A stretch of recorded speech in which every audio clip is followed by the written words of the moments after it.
আজ বাড়িতে নিরামিষ ধোকার ডালনা বানিয়েছিলাম, সেটাই তোমাদের সঙ্গে আজ শেয়ার করলাম। তো প্রথমে ছোলার ডালটাকে ভালো করে ধুয়ে নিয়ে 2 থেকে 3 ঘন্টার মতো আমি জল দিয়ে ভিজিয়ে রেখেছিলাম।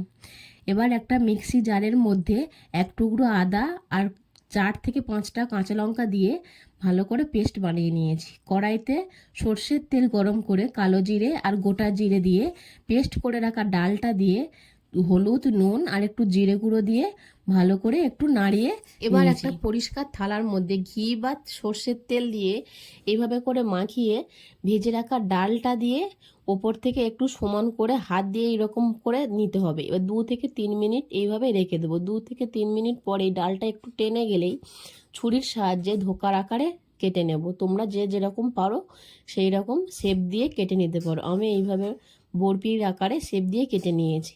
এবার কড়াইতে সর্ষের তেল গরম করে ডালগুলো ধোকাগুলোকে দিয়ে ভালো করে লাল করে ভেজে ওই একই তেলের মধ্যেই দিয়ে দেবো গোটা গরম মশলা, 2টো শুকনো লঙ্কা, একটা তেজপাতা আর থেতো করে রাখা এক টুকরো আদা দিয়ে কালো জিরে, গোটা জিরে দিয়ে দেবো। দিয়ে একটু ভাজা ভাজা হলেই কাঁচা লঙ্কা দিয়ে দেবো। তোমরা ঝালটা তোমাদের স্বাদ অনুযায়ী দিও। এইখানে মশলার মধ্যে দেবো হলুদ, কাশ্মীরি লঙ্কা, ধনিয়া গুঁড়ো আর জিরে গুঁড়ো।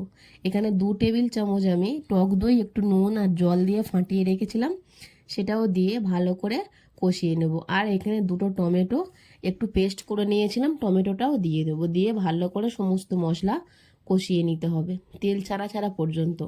তেল ছেড়ে গেলে এইখানে ধোকার ডালনা রান্নাতে জলের পরিমাণটা একটু বেশি দিতে হবে, কারণ ধোকার ডালনাতে জলটা অনেকটাই টেনে নেয়। ঝোল ফুটে উঠলে ধোকাগুলো দিয়ে 2 থেকে 3 মিনিট ফুটিয়ে নিয়েই নামিয়ে নিলেই রেডি ধোকার ডালনা, নিরামিষ ধোকার ডালনা। রেসিপিটা কেমন লাগলো অবশ্যই করে কমেন্ট করো, আর নিরামিষ দিনে এইরকম একটা রেসিপি বানিয়ে খেয়ে দেখো।